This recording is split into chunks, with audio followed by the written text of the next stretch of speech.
अगला चैप्टर है organisation. Organisations के बेसिक से लेकर के इस पे एमसीक्यू भी हम करने वाले हैं। मीनिंग ऑफ ऑर्गेनाइजेशन, देखो ये चैप्टर हमारा जो है वो हिंदी और इंग्लिश दोनों में रहेगा। ऑर्गेनाइजेशन का मीनिंग क्या होता है? एक system of consciously coordinated activity. जैसे सपोज दैट आप घर में कोई फंक्शन होती है आपकी, आप क्या करते हो, अलग अलग काम बांट करके करते हो और उसे पूरा कर देते हो, तो एक फाइनल रिजल्ट आता है। तो हमारा एक एम होता है, यानी कि हमारा एक टारगेट और गोल होगा, एम होगा, लक्ष्य होगा। उस लक्ष्य को पूरा करने के लिए कोऑर्डिनेटेड एक्टिविटी लेते हैं। ऐसा नहीं है कि जो घर में कुर्सी लाने जाता है वो पानी लेकर के आता है, नहीं। जिसको जो काम दिया गया है, तो एक सिस्टम है, कॉन्सियसली कोऑर्डिनेटेड है, यानी सोचा समझा एक सिस्टम बनाया गया है, जो पिताजी या माताजी कोई भी एक रेगुलेट कर रहा है ये चीजें। मैं एक छोटा सा आपको लेमन लैंग्वेज में समझा रहा हूँ। टू और more people working toward a common goal, हो सकता है दो या दो से ज्यादा लोग हों, राइट। ये सभी लोग मिलकर के कॉमन गोल के पीछे भाग रहे हो। Involves structure, rules and defined relationship. हो सकता है कि इस सिस्टम में, यानी ऑर्गेनाइज सिस्टम में, कुछ स्ट्रक्चर हो, कुछ रूल्स हो। रूल इन द सेंस कि इसमें किसको क्या करना है इसकी एक पूरी जानकारी हो, है ना। डिफाइंड रिलेशनशिप हो, यानी इसमें रिलेशनशिप बताया गया है, इसका इससे ये रिलेशन है। आगे बढ़ते हैं। इसमें की डेफिनेशंस अगर देखोगे तो Chester Barnard, Louis Allen, Mooney and Reiley का है, राइट। तो इसमें देखोगे आप चेस्टर बर्नार्ड का, इसमें थिंकर है, system of consciously coordinated activities और फोर्स ऑफ टू और मोर पर्सन। चेस्टर बर्नार्ड का क्या है? सिस्टम जो है कंसियसली कोऑर्डिनेट किया गया है, और या फोर्स है जो दो या दो से अधिक लोगों का है, ठीक है। लुइस एलन का है the process of identifying and grouping work, defining authority and responsibility and establishing relationship for effective team work. अब ये डिफिनीशन आप में हो सकता है नहीं पूछे, प्रोबेबली ज्यादा से ज्यादा संभावना है कि नहीं ही पूछेगा, लेकिन आप एक बार देख लो, सबके कीवर्ड याद रखना, इससे आपका काम हो जाएगा। मूनी एंड रेले का है the form of every human association for the attainment of a common purpose. सबसे इजी लास्ट वाला आपको दिख रहा होगा, ये जो आपको मैं दिखा रहा हूँ, सॉरी, ये आपको अभी दिख रहा होगा। नेक्स्ट है, अब कैरेक्टरिस्टिक्स क्या होता है? कभी आपने सुना किसी ऑर्गेनाइजेशन में सिर्फ दो लोग हों? पॉसिबल ही नहीं है, उस ऑर्गेनाइजेशन में बहुत लोग रहते हैं। उसमें ग्रुप ऑफ पीपल जो होते हैं उनका एक कॉमन गोल की तरफ वो काम करते हैं। Defined structure of rules and relationship, चूंकि आपका एग्जाम एमसीक्यू बेस्ड होने वाला है, इसलिए हम एमसीक्यू फॉर्मेट में ही पढ़ेंगे, प्रैक्टिस भी करेंगे। तो यहाँ group of people working toward common goal, बहुत सारे लोग हैं, उनका एक कॉमन गोल है, उसकी तरफ काम कर रहे हैं, स्ट्रक्चर वाइज कर रहे हैं, यानी सबसे ऊपर कोई होगा, उसके नीचे कुछ लोग होंगे, फिर उनके नीचे बहुत सारे लोग होंगे। डिफाइंड स्ट्रक्चर रूल्स होंगे, उसका ये काम है, उसका काम है सुबह ऑफिस खोलना, आपने सुना होगा, फिर उसके बाद कॉफी बनाना किसी और का काम है। रिलेशनशिप मेंटेन करना पीआरओ होता है। Division of labour and specialisation, किसकी क्या स्पेशलाइजेशन है, कोई ग्राफिक डिजाइन अच्छा करता है, कोई कंटेंट राइट करता है, कोई ओरेटरी पार एक्सीलेंस है, यानी वो बोलता अच्छा है, तो उसके हमने प्रेजेंटेशन का देते हैं। हायरार्की ऑफ अथॉरिटी, यानी अथॉरिटी को हायरार्की प्रोवाइड की जाती है। सपोज दैट कि अगर कोई जनरल मैनेजर है, उसके नीचे मैनेजर होंगे, असिस्टेंट मैनेजर होंगे, है ना, ये सारी चीजें यहाँ पे काम करती हैं। और कोऑर्डिनेशन मेंबर्स में जरूर होगा, रिलेटिव कंटिन्यूटी, है ना, सभी में एक कोऑर्डिनेशन जरूर होता है। अब थोड़ा एक चीज यहाँ ध्यान देंगे हम, आप सभी लोग, क्विक चेक में MCQ round 1, pause and answer. आप सभी को ये क्वेश्चन का आंसर पॉज करके देना है। Who defined organisation as a system of consciously coordinated activities और फोर्सेज ऑफ टू और मोर पर्सन? ये बताइए। लुइस एलन, मोनेन रेले, Max Weber, Chester Barnard. Who is the right answer? Two और मोर पर्सन, बहुत ही इजीली हमने आपको ये बताया था, आप यहाँ देखो, ठीक है ना। ये कॉमन पर्पज का ये है, टीम वर्क का ये है, और टू और मोर पर्सन का ये है, चेस्टर बर्नार्ड का, ठीक है ना। सब में एक कीवर्ड दिया गया, तो यहाँ किसका हो जाएगा? B is the right answer. Next है, which characteristics of organisation refers to the chain of command from top to bottom? Division of labour, coordination, hierarchy of authority, या continuity? What is the right answer? Hierarchy of authority होगा क्या? क्या आपको लग रहा है होगा? हायरार्की ऑफ अथॉरिटी हो सकता है क्या? टॉप टू बॉटम, तो बिल्कुल ये अथॉरिटी की हायरार्की ही है, याद रखिएगा। डिवीजन ऑफ लेबर नहीं है। अब फॉर्मल वर्सेज इनफॉर्मल ऑर्गेनाइजेशन को हम लोग फोकस करके पढ़ना जरूरी है, क्योंकि origin deliberately created by management, एक ऑर्गेनाइजेशन बनाई जाती है, मैनेजमेंट सोचती है कि अच्छा ये एक ग्रुप, यहाँ जैसे डिस्ट्रिक्ट का कोई टीम लीड हम बना रहे हैं, डिस्ट्रिक्ट डीटीएल उसके हेड हो सकते हैं, इस तरीके से। तो डिस्ट्रिक्ट ग्रुप बना सकते हैं, डिस्ट्रिक्ट सिमेटिक टीम बना सकते हैं, राइट। डिस्ट्रिक्ट मेंटोर टीम बना सकते हैं, DMT, कुछ भी बना सकते हैं। तो ये एक फॉर्मल ऑर्गेनाइजेशन है जो ऊपर से ऑर्डर आने पे बनता है। अगला है इनफॉर्मल ऑर्गेनाइजेशन। इनफॉर्मल में स्पॉन्टेनियसली होता है ये, जैसे अभी CJP प्रोटेस्ट है या कोई भी आंदोलन है, उसमें आप देखो कोई एक ऑर्गेनाइजेशन फॉर्म हो गया। तो ऑर्गेनाइजेशन जैसे एग्जाम्पल के तौर पे आम आदमी पार्टी का एक एग्जाम्पल लेते हैं, वो 2012 के अन्ना हजारे आंदोलन से एक ऑर्गेनाइजेशन बन गया, ठीक है ना। बचपन बचाओ आंदोलन, ये एक ऑर्गेनाइजेशन बन गया। Structure, well defined hierarchy and rules, ये स्ट्रक्चर है, वेल डिफाइंड हायरार्की है, ठीक है ना। ये डिफाइंड हायरार्की का क्या मतलब होता है कि इसमें कौन किसके नीचे और कौन किसके ऊपर काम करेगा, ये डिफाइंड होता है। और इसमें कोई भी इनफॉर्मल ऑर्गेनाइजेशन में कोई डिफाइंड स्ट्रक्चर नहीं होता है। कम्युनिकेशन में आप देखोगे ऑफिशियल चैनल्स होते हैं, मेमोज एंड ऑर्डर्स, आपने ये सुना होगा। लेकिन अगर इनफॉर्मल में देखोगे ग्रेप वाइन कम्युनिकेशन होगा, पर्सनल रिलेशनशिप होगा, ये सारी चीजें होंगी इनफॉर्मल कम्युनिकेशन में। ग्रेप वाइन ऑर्गेनाइजेशन क्या होगा, ये मैं आपको कम्युनिकेशन अगर आप आगे पढ़ोगे तो उसमें मैं पढ़ा दूंगा। इनफॉर्मल में वही होता है कि सब लोग एक दूसरे, जैसे कहीं क्रिकेट मैच हो के जैसा, सब लोग चलो भाई चलो खेलने चलते हैं, ये वाली बात। पर्पस क्या होगा फॉर्मल का, एक ऑर्गेनाइजेशन गोल्स को अचीव करना होता है, लेकिन इनफॉर्मल में सोशल एंड साइकोलॉजिकल नीड कुछ ना कुछ होगा, उसको पूरा करना होता है। एग्जाम्पल में आप देखोगे डिपार्टमेंट्स ऑफिशियल कमेटी, ये फॉर्मल ऑर्गेनाइजेशन का हेड है। Friend groups at work, informal network informal organisation के हैं, ठीक है। की प्रिंसिपल या elements of organisation, division of labour, ये याद रखिएगा। वर्क स्प्लिट बाय स्पेशलाइजेशन, ठीक है ना। Unity of command, each employee reports to one superior, ऐसा नहीं 75 लोगों को मैसेज करना है कि सर ये गलत हुआ मेरे साथ, नहीं। यूनिटी ऑफ कमांड में होता है कि भाई एक एक लेवल आपको आगे बढ़ते चलना है, वन सुपीरियर को ईमेल या मैसेज करते हुए। स्पैन ऑफ कंट्रोल, ये वर्ड सब याद रखना आप। डिवीजन ऑफ लेबर तो आपने समझ लिया।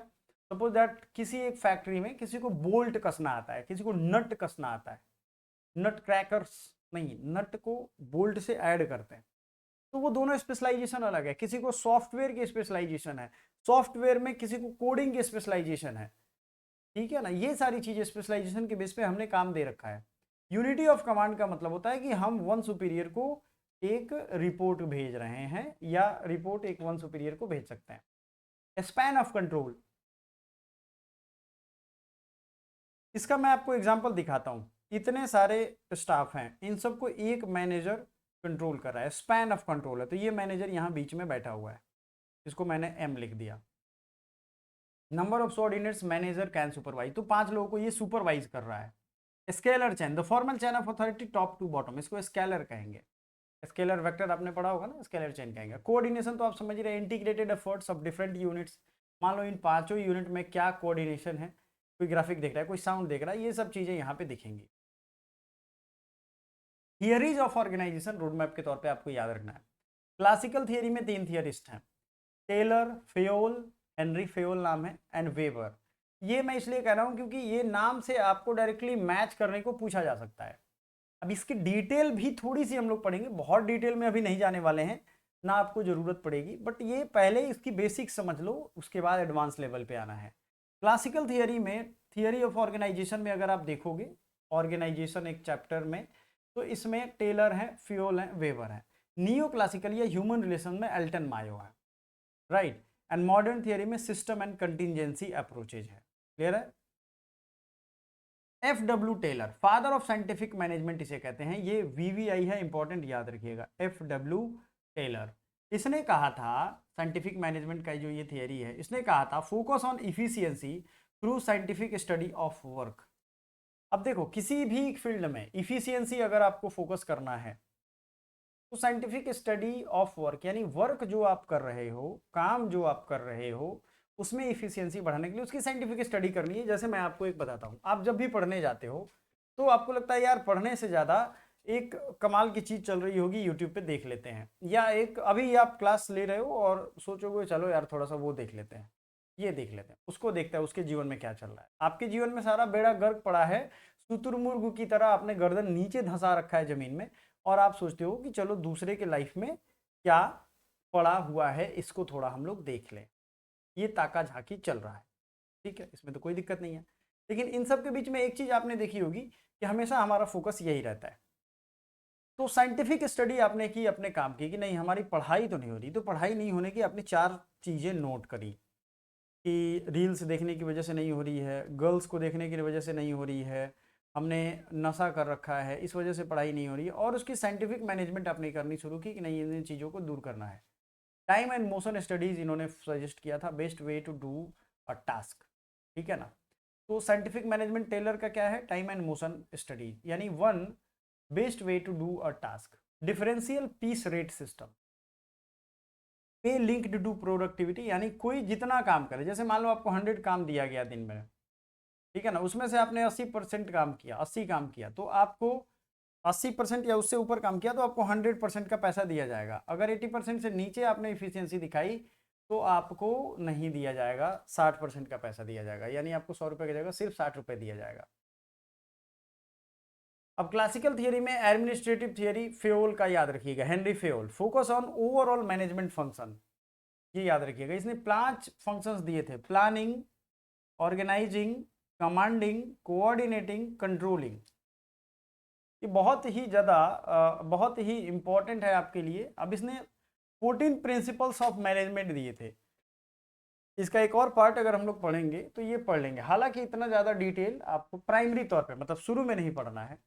मैं चाहता हूँ कि इसकी जब डिटेलिंग करें तो 2-3 घंटे की क्लास हो सकती है, उसमें सारी चीज़ें पढ़ें। ये मैनेजमेंट के लिए भी इंपॉर्टेंट है, ऑर्गेनाइज करते हो लाइफ उसके लिए भी इंपॉर्टेंट है, कोई कंपनी रन कर रहे हो उसके लिए भी इंपॉर्टेंट है।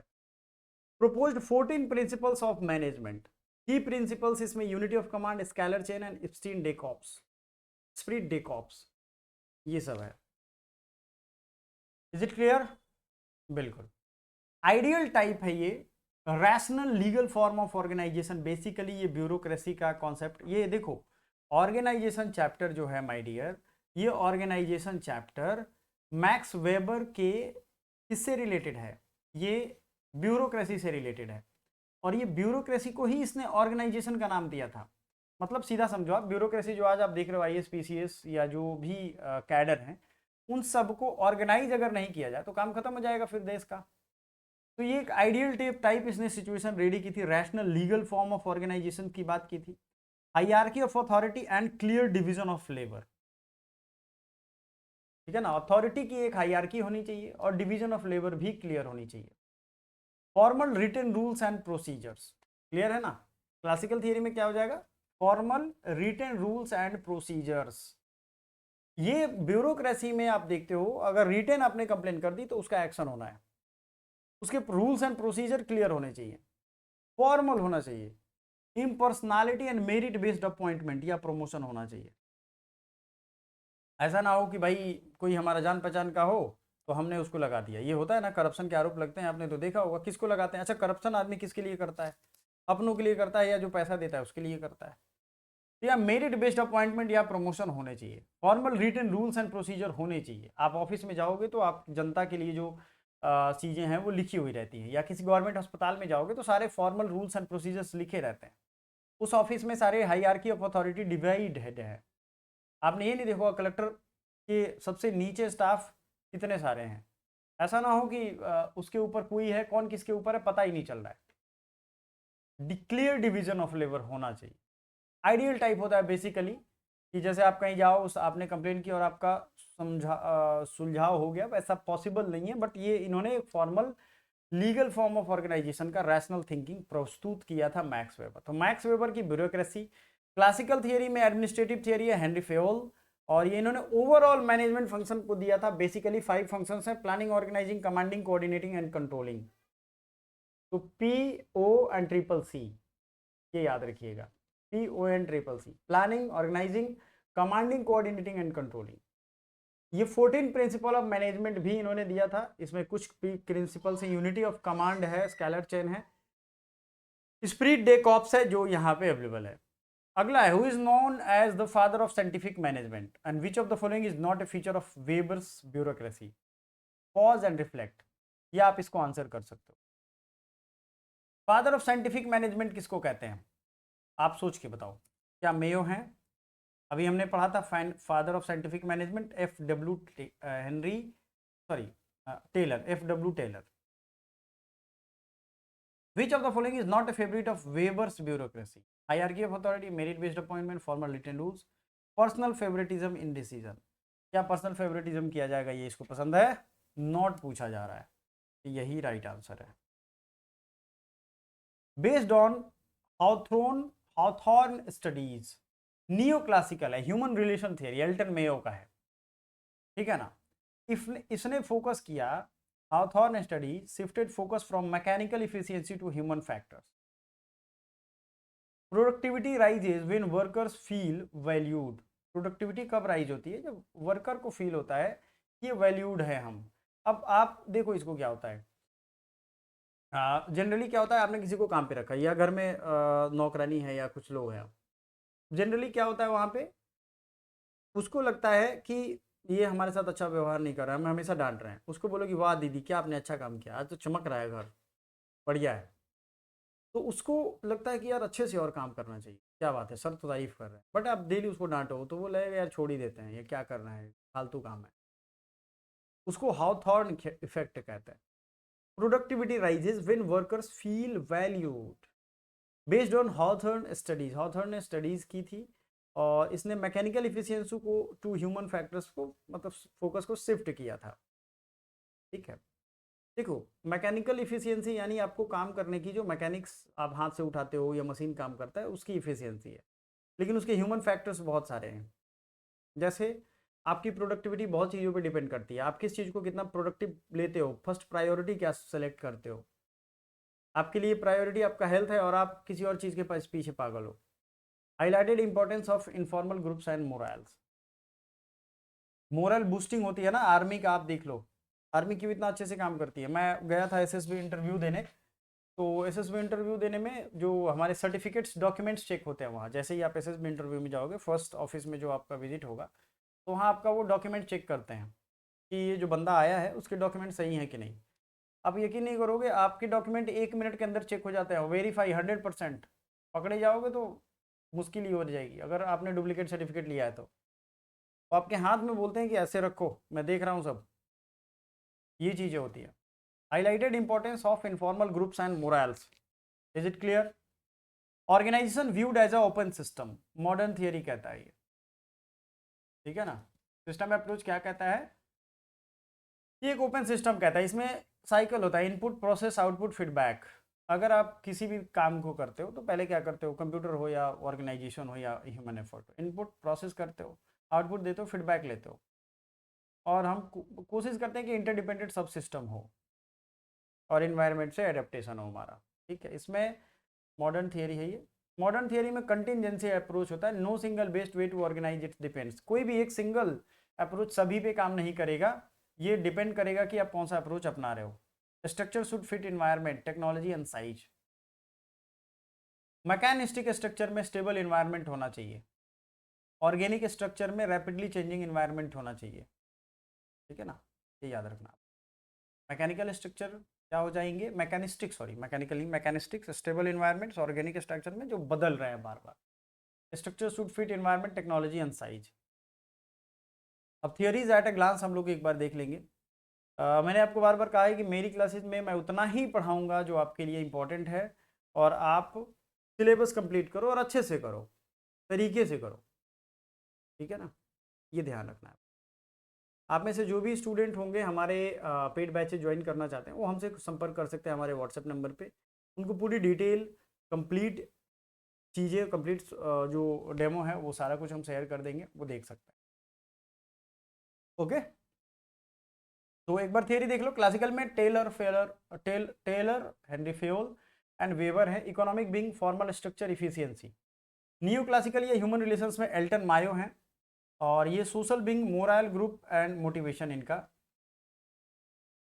बेसिकली है। मॉडर्न सिस्टम या कंटिजेंसी में systems theorist Burns and Stalker, ये की थिंकर्स भी हैं सिस्टम थियरिस्ट में। और कॉम्प्लेक्स बीइंग में इन्वायरमेंट डिपेंडेंट स्ट्रक्चर की बात की गई है, या फोकस एरिया को ये बताएगी। अब यहाँ दो चीज़ें हैं, आप कर लो, सॉरी, हाँ, हाई हॉथॉर्न इफेक्ट। ये दो क्वेश्चन मैं आपको इस वीडियो के लास्ट में देता हूँ कमेंट करने के लिए, ताकि आप कमेंट करो, ठीक है। फिर जिसका भी राइट आंसर होगा, like Hawthorne effect is associated with theorist, and एक जो है the theory argue there is no single best way to organise, the structure depends on bureaucracy, scientific manage, contingency approach, administrative theory. ये आप जरूर मुझे बताना, मैं चेक करके और राइट आंसर वाले को टैग करूंगा, ठीक है। Line organisation, common type of organisation structure, एक लाइन होता है, सिंपल होगा, direct vertical chain of command होगा। जैसे कोई एक आदमी दिल्ली में बैठा है और एक उसके बाद पटना में बैठा है और एक उसके बाद डिस्ट्रिक्ट में बैठा है, काम खत्म, सिंगल चेन कमांड है उसमें। फंक्शनल ऑर्गेनाइजेशन, इसमें एक स्पेशलाइजेशन या एक्सपर्टीज के हिसाब से अलग अलग लोगों को एक ग्रुपिंग में रखी गई है। जैसे सीबीआई के कुछ ऐसे स्टाफ हैं जो सेम एक स्ट्रक्चर में रखे गए हैं। Line and staff organisation, line authority होगा और एडवाइजरी स्पेशलिस्ट होगा, दोनों चीज़ें होंगी। सपोज एक दिल्ली में टीम है, उसकी कोई पटना में या लखनऊ में टीम है, तो लाइन से भी आ रही है बट उसमें एक स्ट्रक्चर भी होगा, स्टाफ भी होंगे, उसकी टीम होगी, लखनऊ वाले की 20 लोगों की टीम होगी। और एक होता है मैट्रिक्स, यानी फंक्शनल प्लस प्रोजेक्ट बेस्ड, वो चल भी रहा है, ये सारी चीज़ें उसमें है भी, और उसके साथ साथ कोई प्रोजेक्ट आ गया तो कुछ लोगों को इसमें हायर भी कर लिया, कुछ पुराने लोगों को इसमें डाल भी दिया। आपने सुना होगा ना, ये प्रोजेक्ट आया नया, ये सारी चीज़ें हैं। अगर ये चीज़ें टफ लग रही हो बताने में तो प्लीज़ एक बार और देखिएगा, मैं फिर से समझाता हूँ। लाइन ऑर्गेनाइजेशन मतलब सिंपल, कोई आदमी एक लाइन से काम कर रहा है, यानी एक दिल्ली में है, एक लखनऊ में है और एक आपके डिस्ट्रिक्ट में है, काम खत्म है, direct vertical chain of command है। या एक उनके नीचे जो हायरार्की भी काम कर रही है, उन सब का एक सेंटर है, डिस्ट्रिक्ट में भी बहुत लोग हैं तो उन सभी को एक जगह रिपोर्ट करना है और वो सब ऊपर नीचे हो रहा है।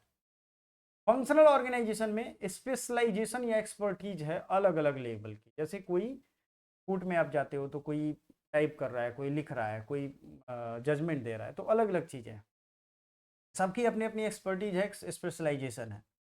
लाइन एंड स्टाफ ऑर्गेनाइजेशन में लाइन अथॉरिटी होता है और एडवाइजरी स्पेशलिस्ट होता है, ठीक है ना। अब लाइन अथॉरिटी याद करो वो भी है, और फिर इसमें एडवाइजरी स्पेशलिस्ट यानी जो स्पेशलिस्ट की ट्रेनिंग है वो भी है। मैट्रिक्स ऑर्गेनाइजेशन में ड्यूअल रिपोर्टिंग है, फंक्शनल प्लस प्रोजेक्ट बेस्ड। अब क्विक रिवीजन में organisation coordinated system of people plus common goal, type में formal official structure plus informal social networks, principle में division of labour, unity of command, span of control, theories में classical human relations, Mayo and modern, structure में line, functional, line, staff, matrix, ये सब चीज़ें हैं। Barnard में system of कंससली coordinated activities है। Taylor में साइंटिफिक मैनेजमेंट है। प्योल में 14 principle 5 functions, POCCC। Weber bureaucracy, hierarchy, rules, impersonality, merit, ये सब चीज़ें आपने पढ़ी है। मेयो का हाथार्न स्टडीज़ है, ह्यूमन रिलेशन स्टडीज़ है, एल्टन मेयो। और ये मैंने आपको अभी क्वेश्चन में भी पूछा था, तो जो लोग समझे होंगे, रुके होंगे, वो तो आंसर करेंगे।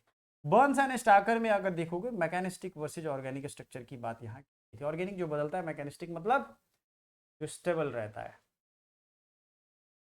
आई होप ये सारी चीज़ें हमने आपको पढ़ाई, आपको कंप्लीट चीज़ें समझ में आई होंगी।